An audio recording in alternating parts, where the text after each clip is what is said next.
Shocking. Millennium-Old temple in Xi'an set ablaze. Reports, Shenzhen suspends unemployment benefits, authorities' attempts to dispel rumors raise questions. Shocking. Human trafficker lurked in Jiangxi kindergarten for 27 years? Parents terrified. The Chinese real estate crisis escalates, despite central intervention, public protests on the rise. It's all covered in today's China Truths. Shocking. Millennium-Old temple in Xi'an set ablaze. The renowned Buddhist historical site, Xi'an Temple, located in Xi'an, Shaanxi Province, with a history spanning nearly 1,400 years, has reportedly set on fire. The entrance gate and threshold of the temple have sustained varying degrees of severe damage.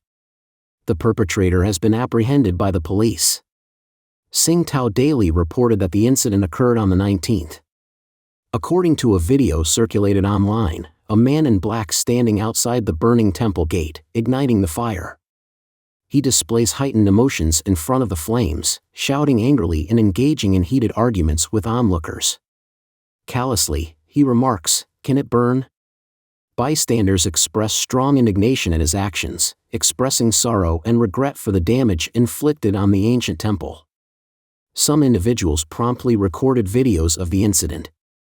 Currently, the specific motives behind the arson and the extent of the damage to Xi'an Temple remain unclear. Xi'an Temple, located in the Yenta district of Xi'an, is a renowned Buddhist historical site highly regarded both in mainland China and internationally. It played a significant role during the Tang dynasty, serving as one of the four major translation centers in Chang'an and considered the ancestral temple of the Faxiang school of Chinese Buddhism. With a history of nearly 1,400 years, the temple holds immense cultural and religious significance. Within the precincts of Xi'an Temple stands the iconic giant wild goose pagoda, situated in the western courtyard. It was also a place where Master Xuanzang, a famous Tang dynasty Buddhist monk, dedicated over 10 years to translating Buddhist scriptures brought from India. Reports, Shenzhen suspends unemployment benefits, authorities' attempts to dispel rumors raise questions. In the midst of a financial crisis gripping the CCP, Shenzhen City surprisingly announced on November 18 the suspension of unemployment insurance benefits. This unexpected move raised concerns among netizens, who expressed deep worry about the potential impact on the lives of ordinary citizens, further intensifying the daily challenges they already face. In more detail, residents with Shenzhen household registration received text messages from the Shenzhen Social Insurance Bureau, informing them that their participation in medical insurance had been temporarily suspended due to the halt in unemployment insurance benefits. To safeguard their medical rights, individuals were urged to promptly rejoin the insurance. As per publicly available information, the standard monthly unemployment insurance benefit in Shenzhen is 2,124 Chinese yuan, approximately $300. Additionally, authorities contribute to the second tier of basic medical insurance for beneficiaries during their unemployment insurance benefit period. Some local netizens reported that they didn't receive the relevant text messages but discovered through online checks that their unemployment insurance benefits were already marked as terminated. Reports surfaced that individuals in Shanghai also received calls notifying the suspension of unemployment insurance benefits, raising questions about the potential broader impact. According to social media messages, a similar situation is also occurring in Guangzhou. This latest development has triggered panic among the local population. Many individuals expressed frustration, reporting unsuccessful attempts to contact the Shenzhen Social Insurance Bureau. Some even scheduled appointments to inquire at the bureau, and there were netizens from other regions planning to return to Shenzhen in person to understand the situation. Under public pressure, the Shenzhen Social Insurance WeChat account released a message on the 18th, attributing the issue to an information system failure. The bureau claimed to have urgently repaired the problem and assured that regular unemployment insurance benefits were not affected. Despite this official clarification, skepticism persisted among netizens. Questions arose about the nature of the system failure that led to widespread messaging to the public. Others are suspicious about what kind of system failure would prompt the street office to make phone calls to residents. Shenzhen, known for its relative economic development and higher living standards in China, is now witnessing a growing number of unemployed individuals. The potential halt in unemployment benefits raises the specter of more people facing financial hardships, contributing to social unrest. Netizens worry that if such issues are occurring in Shenzhen, the difficulties in the lives of people across the country could increase significantly. Shocking! Human trafficker lurked in Jiangxi kindergarten for 27 years? Parents terrified. In May 2021, a kindergarten teacher in Jiangxi was arrested, shocking her colleagues and principal. Further investigation unveiled her true identity as Wang Tao, exposing her as a human trafficker who had been evading authorities for 27 years. The revelation stemmed from a census enumerator's suspicion, leading to a police report and subsequent confirmation of her identity as Wu Yanmin, connected to human trafficking and a prison escape 27 years ago. Wu Yanmin, initially named Wang Tao, faced challenging circumstances in an era where girls needed education to escape rural life. Despite minimal education, she was hardworking and ventured to work in other provinces, unknowingly entering an irreversible path. She became a target for human traffickers due to her attractive appearance. After being abducted, Wu Yanmin cunningly convinced traffickers to release her, promising to provide them with 2 other girls in return. Surprisingly, she deceived 2 friends into the traffickers' hands while ensuring her escape. Wu Yanmin's involvement in human trafficking led to a 10-year prison sentence, but she escaped and lived as a fugitive for 27 years. During her fugitive life, she assumed the identity of Wang Tao. Struggling to live without proper identification, she took on low-paying jobs until she could start her own stall. Eventually, she met and fell in love with Wang Fenggu, and they decided to marry without obtaining a marriage certificate. Wu Yanmin, now known as Wang Tao, lived a hard-working life, winning praise as a caring daughter-in-law. When her identity was discovered during a census in 2020, she was arrested, facing the consequences of her actions. Wu Yanmin, calm but resigned, informed her mother-in-law of her potential absence, was handcuffed by the police, leaving her crying grandson behind. Wang Fenggu, initially skeptical of the police call, believed it after speaking to his mother and quickly returned to Jiangxi. Seeing his detained wife at the police station, Wang Fenggu couldn't fathom her involvement in trafficking. Only when shown wanted photos did he grasp the truth. Wu Yanmin was sentenced to 13 years in prison after a court trial, emphasizing that wrongdoers, regardless of fleeing, will face legal consequences. Persecution continues, over 1,000 Falun Gong practitioners forced to death under the current CCP regime. The Chinese Communist Party has been persecuting Falun Gong for 24 years, resulting in countless deaths among practitioners. In the last 11 years under the current CCP leadership, over 1,000 Falun Gong practitioners have died due to persecution. According to incomplete statistics from Minghui.org, from 2013 to the present, there have been at least 1,070 documented cases of Falun Gong practitioners persecuted to death in China. In the last 3 years, the numbers have increased, with 131 deaths in 2021, 172 in 2022, and at least 174 as of October this year. On December 2, 2022, Pang Sun, a 30-year-old host at Sichuan People's Radio Station, was persecuted to death in Jiazhou Prison, Leshan, Sichuan, for revealing the truth about Falun Gong. Video footage circulated online showed Pang Sun's body covered in injuries, and insiders claim he was beaten to death. There are also numerous cases of Falun Gong practitioners being persecuted to death, disabled, or driven insane through unknown drugs, and some practitioners have died from injections of poisonous substances.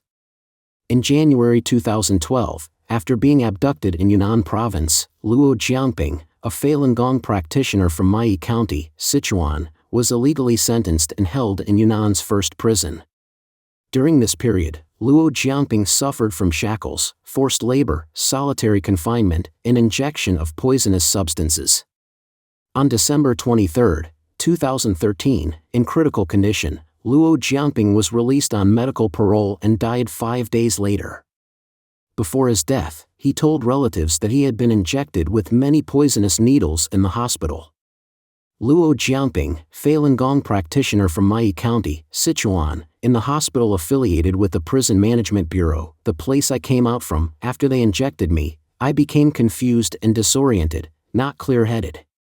The persecution of Falun Gong began in July 1999 when then CCP leader Jiang Zemin initiated it out of fear that the number of Falun Gong practitioners exceeded the CCP membership. However, since Xi Jinping took office as the current CCP leader in 2012, the persecution of Falun Gong has not only persisted but intensified, following Jiang Zemin's policies. Practitioners are subjected to smear campaigns, economic ruin, physical elimination, labeling deaths as suicides, and direct cremation without checking identities. On April 27, 2013, Deng Huaying, a finance master's student at Beijing University of Electric Power, was abducted by police while distributing information about Falun Gong in Beijing's Haidian district. He was illegally detained in Haidian detention center and died from persecution within a month. On May 28, 2013, Haidian detention center secretly cremated Deng Huaying's body. Commentator Li Zhenquan from Epoch Times stated that anyone with a sense of justice would not stand idly by or condone such unprecedented persecution. After so many years in power, the current CCP leadership not only failed to alleviate the persecution but exacerbated it, making them accountable for their crimes. The Chinese real estate crisis escalates. Despite central intervention, public protests on the rise. China's real estate crisis continues to spread and worsen, especially with the mounting issue of abandoned construction projects, burdening numerous families with heavy debt loads and leading to despair. According to monitoring by research institutions, the real estate crisis is triggering more protests across China. The growing problem: abandoned construction projects across China. As reported by the Wall Street Journal on November 20, the Chinese real estate market is facing a significant problem where a substantial number of pre-sold properties cannot be completed and delivered, creating a snowball effect. This issue is getting more severe, perpetuating an atmosphere of anxiety. Public confidence in the real estate market is eroding, leading to a vicious cycle of declining new home sales and more real estate enterprises facing crises. Families that purchased pre-sold properties, waiting for years for the completion and delivery of their homes, are increasingly facing the worsening situation of abandoned construction projects. Official statistics on the number of incomplete residential properties are kept under wraps by the Chinese authorities, but the plight of China's real estate companies is evident. As of June, the combined contract liabilities of the 5 largest Chinese real estate developers unable to meet overseas debt obligations amounted to approximately $266 billion.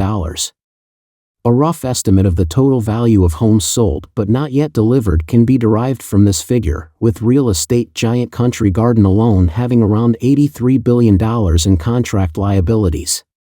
The large number of unfinished residential properties, abandoned construction projects, has left many Chinese families in distress. Last year, Chinese citizens who had purchased unfinished homes from troubled developers like Evergrande threatened to stop repaying their mortgages to banks after enduring prolonged construction delays, leading to feelings of despair. Protests surge as China's housing crisis deepens. Nikkei News reported on November 19 that a monitoring report from the US-based nonprofit organization Freedom House indicates a rapid increase in protests in China driven by housing issues. The report highlights that despite several measures by the Chinese Communist government to support the real estate market, public discontent continues unabated. According to statistics from the China Dissent Monitor project by Freedom House, between June 2022 and October 2023, there were 1,777 demonstrations related to the real estate industry in China. 2/3 of these events were linked to issues such as project delays, contract violations, suspected fraud, and substandard workmanship. The majority of the remaining protests were initiated by construction workers demanding payment for overdue wages. These activities typically involve dozens of participants, with individual protests lasting from a few hours to an entire day. Participants either received some commitments or were dispersed by the police and security guards. On average, there were about 50 to 70 protest activities per month, with around 100 worker protests recorded in August, 3 times the number from the same period last year. Since June 2022, protests have occurred in 276 cities across China. The demonstrations have, to some extent, concentrated in relatively affluent cities, particularly Shenzhen, Xi'an, and Zhengzhou, involving tens of thousands of people. Housing protests are more prevalent and frequent in China. During the research period, 1 in every 7 protest activities was related to past protests, indicating the sustained nature of the demonstrators' demands. In 2022, some homebuyers began resisting mortgage payments, defaulting, to increase pressure on the Chinese Communist government to respond to their grievances. Participants shared information about these resistance actions online, and at least 11 participants in housing protests raised slogans related to the resistance actions. Increasing CCP efforts to maintain stability met with growing public resistance.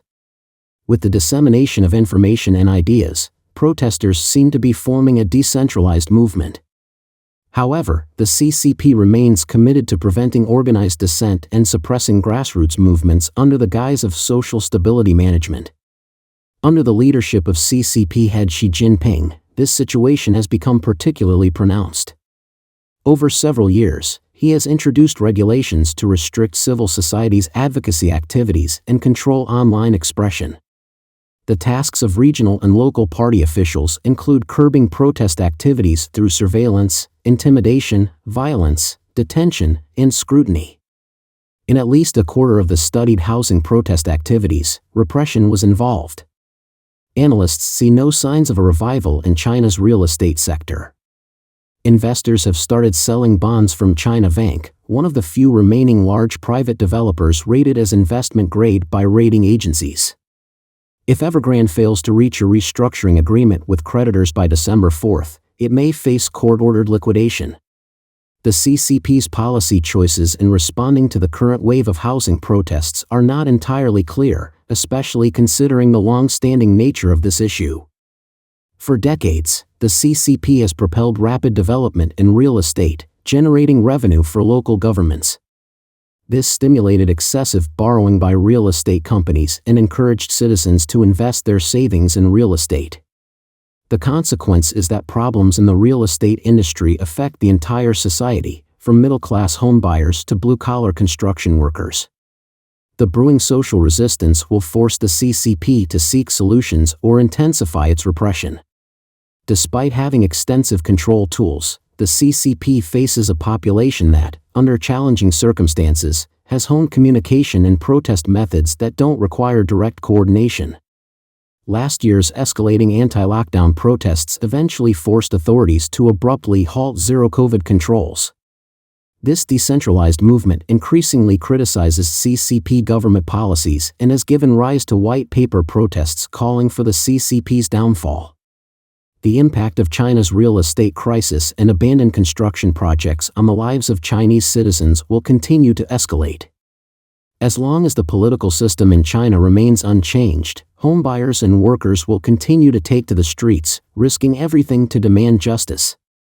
The CCP government will have to contend with growing public anger. Don't forget to leave a comment in the section below to share your opinions on today's topic with us. Make sure to like and subscribe to see more interesting topics from China Truths.